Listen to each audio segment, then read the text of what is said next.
মাতৃত্ব অর্জন নারী সত্তাকে নিরাপদ জীবনের পরিপূর্ণতায় পৌঁছে দিতে পারে, তবে একজন সুস্থ মায়ে জন্ম দিতে পারে সুস্থ সন্তানের।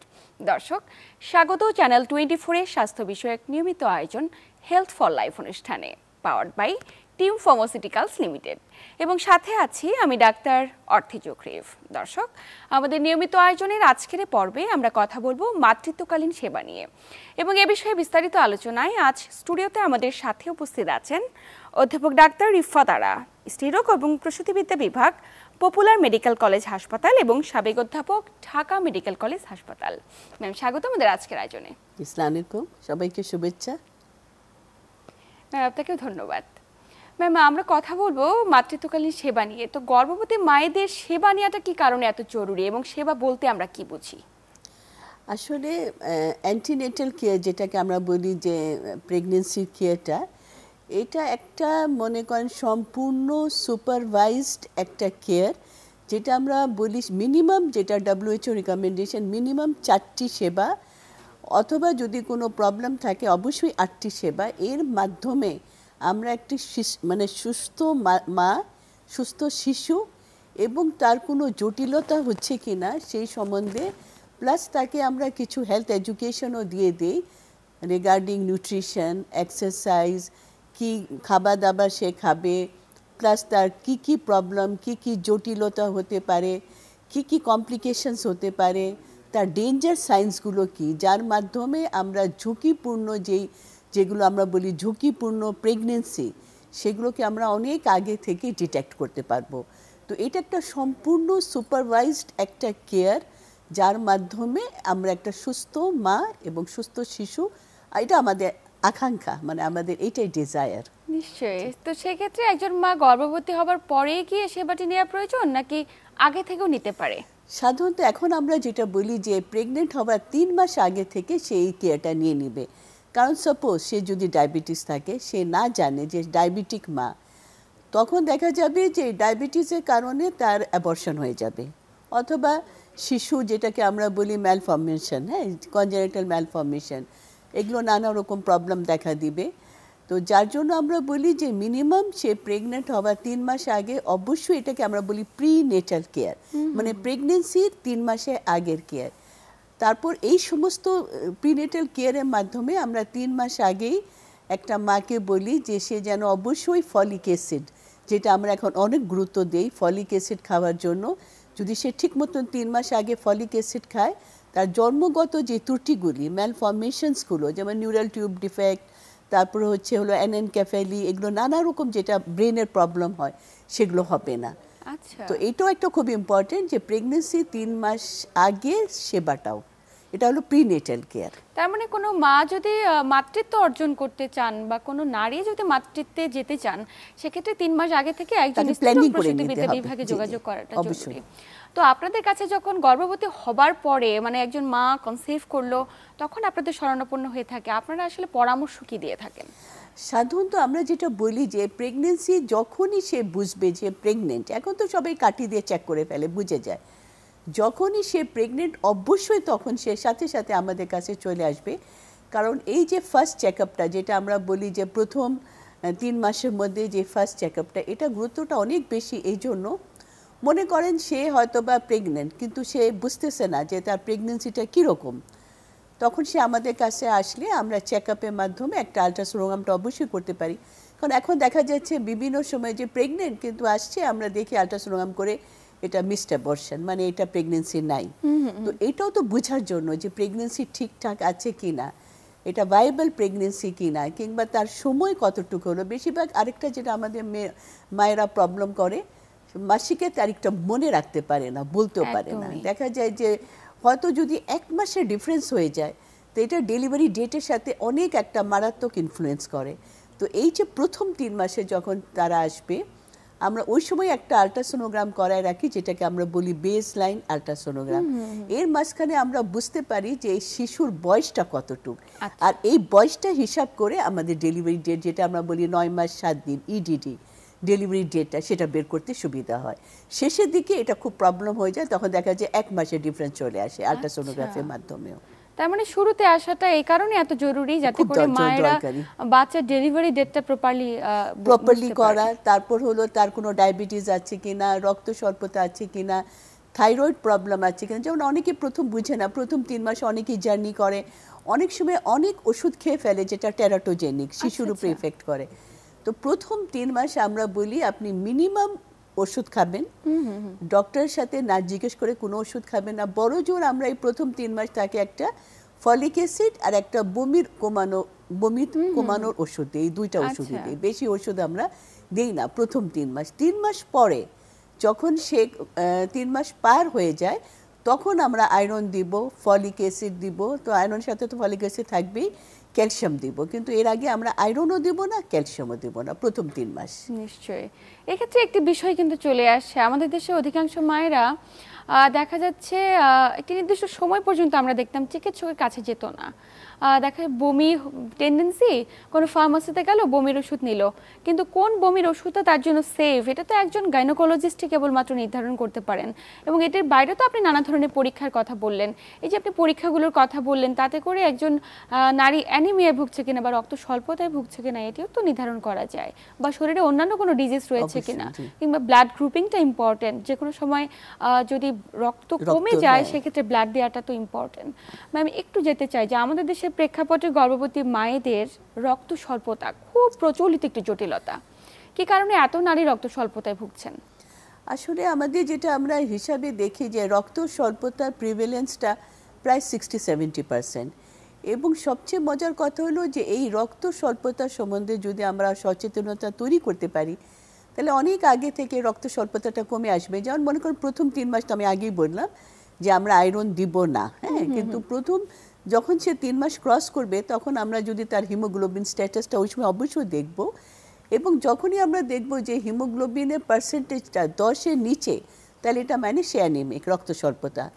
8 হলে সে মডারেট, আর 7 যদি হিমোগ্লোবিন হয় অবশ্যই সে সিভিয়ার আমরা অ্যানিমিয়া বলবো। তাহলে এই 8, 9, 10 যদি এর মধ্যেই থাকে তাহলে প্রথম থেকেই আমরা 3 মাসের পর আমাদের হাতে টাইম থাকবে 6 মাস। 6 মাস যথেষ্ট বড় একটা সময় এই রক্ত স্বল্পতা কভার করার জন্য। প্রথম আমরা তাকে হেলথ এডুকেশন দিব যে আয়রন কন্টেনিং যে খাবারগুলো সেগুলো আমরা খেতে বলবো। এর মধ্যে কচু শাক, লাল শাক, পালং শাক, কলিজা, এগুলো বিভিন্ন খাবার আছে। এবং কলিজা আমরা বলি সপ্তাহে একবার খান। লাল শাক, তারপর লাল শাক আর কচু শাকটা বলি ডেইলি খাবেন। এবং খেয়াল করতে হবে যে আয়রন যেটা আছে, আয়রন কিন্তু ক্যালসিয়ামের সাথে খাওয়া যাবে না, এটা একটা ইম্পর্টেন্ট মেসেজ। আমরা আয়রনটা সবসময় আমরা খালি পেটে খেতে বলবো, কারণ অ্যাবজর্পশনটা ভালো হয়। তাহলে আয়রন খাবে কিন্তু ক্যালসিয়ামের সাথে খাবে না। এবং 2টা করে যদি আয়রনের বড়ি খায়, সকালে একটা রাতের একটা, এবং ঠিক মতন যদি খায় তাহলে মোটামুটি 2 মাসেই কভার আপ হয়ে যাওয়ার কথা। যদি আমি 3 মাসের পরে আমি তাকে রক্ত স্বল্পতা দেখি আর আমি যদি আয়রনের ওষুধ দিই 2 মাসের পরে, তারপরেও যদি না আয়রনের এটা দেখা যায় যে হিমোগ্লোবিন কভার আপ হলো না, হিমোগ্লোবিন ইমপ্রুভমেন্ট হলো না, অবশ্যই আমি চলে যাব আয়রন ইনজেকশনে। যার জন্য আমাদের এখন সুবিধা কি, আমাদের আয়রন ইনজেকশন অনেক পাওয়া যায় ভালো, আমরা অবশ্যই আয়রন ইনজেকশনে চলে যাব, কিন্তু সেটা দেখে নিতে হবে। আগে 2 মাস আয়রন ক্যাপসুল অথবা ট্যাবলেট দিতে হবে। যদি দেখা যায় তারপরেও রক্ত স্বল্পতা, হিমোগ্লোবিন 8, 9 অথবা 10, তাহলে আমি অবশ্যই 2 মাসের পরে আমি ইনজেকশনে চলে যাব। কারণ মোটামুটি এই 6 মাসের মধ্যে আমার হিমোগ্লোবিন স্ট্যাটাসটা অবশ্যই যেন 12 হয়, টার্গেট হবে 12, হ্যাঁ, কারণ 10 হলো বেশিরভাগ 10 নিয়ে আসে, আমাদের টার্গেট হবে হিমোগ্লোবিন আমরা যেন 12 পর্যন্ত নিয়ে যাই। যার জন্য আমরা 2টা কিংবা 3টা যদি আয়রন ইনজেকশন দিয়ে দিই, যেটা খুবই সেফ, তাহলে এটা দিলে তার হিমোগ্লোবিন পার্সেন্টেজ বেড়ে যাবে। আমাদের মধ্যে অনেকেরই একটা টেন্ডেন্সি হয় ব্লাড দেওয়া, কিন্তু এখন কিন্তু ব্লাড ট্রান্সফিউশনটা নিষেধ করা হয়। কারণ ব্লাড ট্রান্সফিউশনে অনেকগুলো হ্যাজার্ডস আছে, অনেকগুলো অন্যরকম প্রবলেম আছে যেটা প্রভাব ফেলে। তাহলে আমরা ব্লাড ট্রান্সফিউশনটাকে অ্যাভয়েড করে আমরা রক্তের বাড়ানোর জন্য ইনজেকশন যদি আমরা মোটামুটি দিয়ে দিই 5-6 মাসের ভিতরে, বা 6 মাসের মধ্যে তার হিমোগ্লোবিনটা অবশ্যই আমাদের ডিজায়ার্ড লেভেলে চলে আসবে। নিশ্চয়ই ম্যাম, এই যে গর্ভবতী মায়েদের অ্যান্টিনেটাল চেক আপ করানোর পরামর্শ দিচ্ছেন, এই চেক আপ করানোটা আসলে কতটুকু জরুরি আমরা জানবো, তবে সময় হচ্ছে একটি ছোট্ট বিরতি নেবার। প্রিয় দর্শক, হেলথ ফর লাইফ অনুষ্ঠান থেকে নিচ্ছি ছোট্ট একটি বিরতি, সাথেই থাকুন।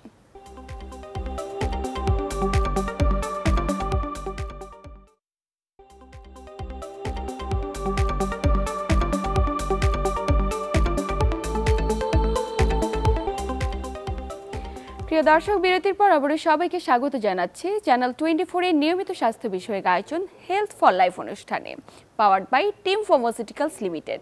এবং সাথে আছি আমি ডাক্তার অর্থি জুকরিফ, আমার সাথে আছেন একজন বিশেষজ্ঞ চিকিৎসক। ম্যাম, বিরতির পর আবারও স্বাগত আমাদের আজকের আয়োজনে। বিরতির আগে আমরা কথা বলছিলাম যে গর্ভবতী মায়েদের অ্যান্টিনেটাল চেক আপ, আপনি বলছিলেন মিনিমাম 4টা এবং ম্যাক্সিমাম 8টা। এই যে অ্যান্টিনেটাল চেকআপগুলো, এগুলো সম্পর্কে তো অনেকের স্বচ্ছ কোনো ধারণা নেই। এ বিষয়ে জানতে চাই যে এটি আসলে কতটুকু জরুরি। আসলে 4টা চেক আপ যদি ঠিক মতন একটা মা যদি করে, তাহলে প্রথম যে চেক আপটা যেটা আমরা বলি যে মিনিমাম 16 সপ্তাহের মধ্যে, দ্বিতীয়টা হবে 20 থেকে 24-এর ভিতরে, তৃতীয়টা হবে 28 এবং শেষেটা হবে 36 সপ্তাহ পরে লাস্ট চেক আপ। এই প্রত্যেকটা চেক আপে আলাদা আলাদা ইম্পর্টেন্স আছে। যেটা আমি প্রথমেই বললাম যে প্রথম চেক আপের আমাদের ইম্পর্টেন্স হলো তার বেসলাইন ইনভেস্টিগেশনসগুলি আমি করে নেব, মানে সে ডায়াবেটিক আছে কিনা, রক্ত স্বল্পতা আছে কিনা, থাইরয়েডে কোনো প্রবলেম আছে কিনা, তার ব্লাড গ্রুপ কি, এবং তার যেটা শিশুর বয়সটা কত, জেস্টেশনাল এজ। কারণ এই প্রথম ফার্স্ট ট্রাইমেস্টারে প্রথম 3 মাসের মধ্যে যত অ্যাকুরেট আল্ট্রাসোনোগ্রাফে ফাইন্ডিংসটা হবে তার বয়স অনুযায়ী, জেস্টেশনাল এজ, পরের দিকে এটা চেঞ্জ হয়ে যায়। দেখা যায় শেষের দিকে যদি আমি 9 মাসের সময় করতে চাই, ভেরিয়েশনস হবে প্রায় 4 সপ্তাহ, 4 সপ্তাহ মানে 1 মাস। তাহলে শেষের দিকে আমার 1 মাসের ডিফারেন্স হয়ে যায়, আমি বুঝতে পারবো না এই যে শিশুটা এটা কি 1 মাস ছোট না 1 মাস বড়, প্লাস মাইনাস 1 মাস। তো এই জন্য প্রথম 3 মাসের মধ্যেই শিশুর জেস্টেশনাল এজটা নির্ণয় করাটা ভেরি ভেরি ইম্পর্টেন্ট, এটা আমি প্রথমেই বললাম। তারপর যখন সেকেন্ড চেক আপে আসবে সেটা হবে 24 সপ্তাহ, 20 থেকে 24-এ। এটার মধ্যে আমরা অবশ্যই একটা অ্যানোমালি স্ক্যান করায় নেব, কারণ এখন দেখা যায় অনেকগুলো প্রবলেম থাকে, যেমন হয়তো বা ক্লেফট লিপ, অ্যানেনকেফেলি, হাইড্রোকেফেলাস, অনেকগুলি যেটাকে বলি আমরা ম্যালফরমেশন। এই অ্যানোমালি স্ক্যানের মাধ্যমে আমরা বুঝতে পারবো যে শিশুটার কোনো প্রবলেম আছে কিনা, তাছাড়া তার গ্রোথটা ঠিক মতন হচ্ছে কিনা, তার অন্য অন্য প্যারামিটার, ভিতরে পানিটা ঠিক আছে কিনা এটা। তাছাড়া আমরা মার ব্লাড প্রেশার, মার ডায়াবেটিসটা আরেকবার চেক করব আমরা, মার হলো অন্য কোনো সমস্যা হচ্ছে কিনা, সে ঠিক মতন খেতে পাচ্ছে কিনা। অনেকে দেখা যায় প্রেগনেন্সিতে খেতেই পারে না, তো তাদেরকে আমরা একটু অ্যাডভাইস দিই যে আপনি বারে বারে অল্প অল্প করে শুকনা জাতীয় খাবার খাবেন, অয়েলি ফুড খাবেন না। যেমন বলি আমরা, আপনি মুড়ি খান, চিড়া খান, টোস্ট বিস্কিট খান, পপকর্ন খান, কর্নফ্লেক্স খান, এগুলো ড্রাই খাবার, বমি করবেন না। বারে বারে অল্প অল্প করে খান, আপনি এনার্জিও পাবেন আর আপনার বমি ভাবটা কমে আসবে। অনেকেরই অনেক বেশি বমি হয়। আরেকটা আমরা অ্যাডভাইস দিই বমির জন্য যে আপনি আদা খাবেন। আদাটা খুব ভালো একটা ন্যাচারাল হার্বাল প্রোডাক্ট, যার মাধ্যমে বমির মাত্রাটা অনেকটা কমে আসে। তাহলে সেকেন্ড চেক আপের সময় আমরা আবার তার গ্রোথটা ঠিক মতন হচ্ছে কিনা, ভিতরে শিশুটা ঠিক মতন বাড়ছে কিনা, যেমন ফান্ডাল হাইট আমরা চেক করব, আলট্রাসোনোগ্রাম করব, রক্ত স্বল্পতা আরেকবার চেক করব। আর এখন একটু ইম্পর্টেন্স হচ্ছে ব্লাড প্রেশার, কারণ 20 সপ্তাহ পরে হঠাৎ করে দেখা যায় ব্লাড প্রেশারটা বেড়ে যায়। যদি 20 সপ্তাহ পরে ব্লাড প্রেশার বাড়ে, তাহলে আমাদের মাথায় রাখতে হবে যে এটা প্রিএক্লাম্পসিয়া অথবা এক্লাম্পসিয়ার ঝুঁকি। এটা কিন্তু খুব গুরুত্বপূর্ণ একটি তথ্য ম্যাম। এই বিষয়টিতে আসতে চাই যে দীর্ঘদিন ধরে একজন মা উচ্চ রক্তচাপে ভুগছেন, তিনি গর্ভবতী হয়েছেন এবং পুরো প্রেগনেন্সি পিরিয়ডে তার হয়তো বা তার প্রেশারটা নর্মাল, কিন্তু একটা সময় পরে গিয়ে হঠাৎ করে বেড়ে যাচ্ছে। এটি কি কোনো জটিলতা? এবং প্রেশারটি কিন্তু অনেকে সঠিকভাবে নিয়ন্ত্রণও করতে পারছেন না। তো আপনি যেমনটি বলছিলেন প্রি-এক্লাম্পসিয়া কিংবা এক্লাম্পসিয়া, এই বিষয়ে আপনার কাছে বিস্তারিত জানতে চাই। আচ্ছা, এখন হচ্ছে এক্লাম্পসিয়া, প্রি-এক্লাম্পসিয়া হচ্ছে তার আগে ব্লাড প্রেশার ছিল না, প্রিভিয়াসলি মানে প্রেগনেন্ট হওয়ার আগে তার ব্লাড প্রেশার ছিল না, প্রেগনেন্সির 20 সপ্তাহ পরে এই প্রেশারটা ডেভেলপ করছে। এটাই হলো প্রি-এক্লাম্পসিয়া। আর আমরা এক্লাম্পসিয়া বলবো যখন এই প্রেশারের সাথে খিচনিটা অ্যাড হবে, তখন আমরা এটাকে বলবো এক্লাম্পসিয়া। দুটোর মধ্যে এইটুকু ডিফারেন্স। প্রি-এক্লাম্পসিয়া খিচনি হলে এক্লাম্পসিয়া বলবো। তাহলে সাধারণত প্রি-এক্লাম্পসিয়া, এক্লাম্পসিয়া বেশিরভাগই ডেভেলপ করে 20 সপ্তাহ আগে। আর যদি 20 সপ্তাহ আগে প্রেশার থাকে, তাহলে আমরা ধরে নেই হয়তো তার আগে থেকে প্রেশার ছিল, যেটা ইসেনশিয়াল হাইপারটেনশন থাকে। সাধারণত ইসেনশিয়াল হাইপারটেনশনটা তুলনামূলকভাবে প্রি-এক্লাম্পসিয়া, এক্লাম্পসিয়া চাইতে একটু সেফ। কেন? এদের ঝুঁকিটা কম। কিন্তু প্রি-এক্লাম্পসিয়া, এক্লাম্পসিয়া অনেক রকম ঝুঁকি থাকে, যেমন হলো মার খিচনি হতে পারে, তারপর মাকে আমরা যেটা বলি এন্ড অর্গান ড্যামেজ, দেখা যায় লিভার ড্যামেজ হতে পারে, যেটাকে আমরা অনেক সময় হেল্প সিন্ড্রোম বলি। মানে দেখা যায় যে হেল্প সিন্ড্রোমে মানে যেখানে লিভারেরও সব এনজাইম বেড়ে গেছে, প্লেটলেটও কমে যাচ্ছে, রক্ত যেটাকে বলি ডিআইসি, যেটা রক্ত মানে জমাট বাঁধে না এবং রক্ত হইতেই থাকে, ডিআইসি হতে পারে। তাছাড়া মার কিডনিতেও প্রবলেম হতে পারে, ক্রিয়েটিনিন লেভেল বেড়ে যায়। হ্যাঁ, মার দেখা যায় যে অ্যাকিউট কিডনি ফেলিয়ারের দিকেও যেতে পারে একলামশিয়ার মাধ্যমে। তাছাড়া যখন তার মার খিঁচনি হবে, খিঁচনি হলে ব্রেনে হিমোরেজ হতে পারে, লাংসের মধ্যে দেখা যায় পানি চলে আসে। তাহলে একটা খিঁচনি হলে মাথা থেকে পা পর্যন্ত প্রবলেম হতে পারে, ব্রেনে হিমোরেজ, হার্ট ফেলিয়ার, লাংসের মধ্যে পানি জমে আসে পালমোনারি ইডিমা, লিভারের মধ্যে এনজাইম বেড়ে গিয়ে লিভার ফেলিয়ার হেল্প সিন্ড্রোম, আর কিডনিতেও ফেলিয়ারের দিকে যেতে পারে। মানে মোট 5টা মেন অর্গানে ড্যামেজ হতে পারে। তাহলে এরকম একটা মারাত্মক প্রিএক্লামশিয়া হাত থেকে বাঁচার জন্য আমরা যদি শুধু চেক আপের মাধ্যমে আমরা এটাকে কন্ট্রোল করে রাখি ব্লাড প্রেশার, আর মাকে বুঝাই দিই যে যখনই আপনার এই 5-6টা সিমটম দেখা দেবে আপনি অবশ্যই সাথে সাথে ডক্টরের কাছে চলে আসবেন। যেটা আমরা বলি যে প্রিএক্লামশিয়া হলো চোখে ঝাপসা, চোখের মধ্যে দেখা যায় 2-3টা দেখে যাচ্ছে, ডাবল ভিশন, আচ্ছা, ভীষণ বুকে ব্যথা, ইপিগ্যাস্ট্রিক পেন, আর হলো এই কয়েকটা সিমটম যদি দেখা যায় আপনি অবশ্যই মনে করবেন আপনার একলামশিয়া হতে চলছে। নিকটবর্তী চিকিৎসকের কাছে অবশ্যই আপনি সাথে সাথে চলে আসবেন, কারণ এখন একলামশিয়া ট্রিটমেন্টে অনেক ভালো ভালো ওষুধ পাওয়া যাচ্ছে। ম্যাগনেসিয়াম সালফেট দিলেই দেখা যায় যে একলামশিয়া হবার চান্সটা অনেক কমে আসে। তাহলে সময় মতো যদি আমরা ম্যাগনেসিয়াম সালফেট দিয়ে দিতে পারি, খিঁচড়িটা হবেই না। এবং যদি দেখা যায় যে বেবির মোটামুটি ভায়াবিলিটিটা একটা সার্টেন লেভেলে চলে আসছে যেখানে বেবি বাঁচবে, তাহলে অবশ্যই আমরা যদি এরকম একলামশিয়া দেখা দেয় আমরা ওই সময় আমরা এটাকে যেটাই ফিজিবল হয়, যদি নর্মাল ডেলিভারি সম্ভব হয় নর্মাল ডেলিভারি করা, অথবা এই ক্ষেত্রে সিজারটাই বেশিরভাগ করা হয়। কারণ দেখা যায় যে জরায়ু মুখটা বন্ধ থাকে, ক্লোজ থাকে, এটা ভালো কাজ করে না ব্যথা উঠানোর জন্য। তো এখানে সিজার করে দিলে মাও বেঁচে যাচ্ছে আর শিশু বেঁচে যাচ্ছে। আর যদি আমি মনে করি 32 সপ্তাহ, তখন অবশ্যই শিশুর লাংসটাকে ম্যাচিওর করার জন্য আমরা এখন ওরাডাক্সন ইনজেকশন দিয়ে দিই, স্টেরয়েড দিয়ে দিই, যার মাধ্যমে শিশুর লাংসটা ম্যাচিওর হয়ে যায়। কিন্তু সেটা হলো 32 থেকে 34-এর মধ্যে। আচ্ছা, এই 2টা সপ্তাহের মধ্যে যদি আমি দিয়ে দেই ইনজেকশন ওরাডাক্সন, তাহলে এর মাধ্যমে শিশুর লাংসটা ম্যাচিওর হয়ে যায়। শিশুর যে প্রবলেমটা হয়, যেটা শ্বাস নিতে পারে না, যেটাকে আমরা বলি অ্যাসফিক্সিয়া, এই প্রবলেমটা হবে না এবং যেটাকে বলি এনআইসিউর খরচটা অনেকটা বেঁচে যাবে। এই যে ইনসুলিন গ্রহণের যে বিষয়টি এটি মেইনটেইন না করে অনেক মায়েরা তো বুঝে ওঠেন না কতটুকু নেওয়া প্রয়োজন বা কতটুকু এই সময়টিতে তার জন্য কার্যকর হবে, সেক্ষেত্রে তার অনাগত সন্তানটি কতটুকু ক্ষতির সম্মুখীন হতে পারেন? ডায়াবেটিসে কিন্তু শিশুর উপরে অনেকগুলো ইফেক্ট আছে। একটা তো আমি আগেই বললাম অ্যাবর্শন টেন্ডেন্সি, অ্যাবর্শন হয়ে যাবে প্রথম 3 মাসে, দেখা যাবে বেবি অ্যাবর্টেড হয়ে গেল। আরেকটা যেটা প্রবলেম হতে পারে ডায়াবেটিস থাকলে, শিশুর নানা রকম ম্যালফরমেশন, যেমন ক্লেফট লিপ হতে পারে, হার্টের প্রবলেম হতে পারে, তারপর ব্রেনের প্রবলেমস হতে পারে, অ্যানেনকেফেলি, এগুলো সমস্ত নানা ধরনের জটিলতা হতে পারে। তারপর আরেকটা যেটা প্রবলেম হলো, যদি ডায়াবেটিস ঠিক মতন কন্ট্রোল না হয় তাহলে এই শিশুটা অনেক বড় হয়ে যাবে। এটাকে আমরা বলি, দেখা যায় 4 কেজির বেশি। তো 4 কেজি বেশি একটা শিশু যদি ওজন থাকে, তারও নানা রকম জটিলতা দেখা দিবে। তারপর আরেকটা যেটা বড় প্রবলেম হলো স্টিল বার্থ, মানে দেখা যায় যে পেটের মধ্যে শিশু মারা যায়। আচ্ছা, এটা ডায়াবেটিসের কারণে। কারণ ডায়াবেটিস হওয়ার জন্য শিশু নিজস্ব বডির মধ্যে অনেকগুলো চেঞ্জ হয়, আলটিমেটলি দেখা যায় শিশু পেটের মধ্যে মারা যাচ্ছে। এটাকে আমরা বলি স্টিল বার্থ।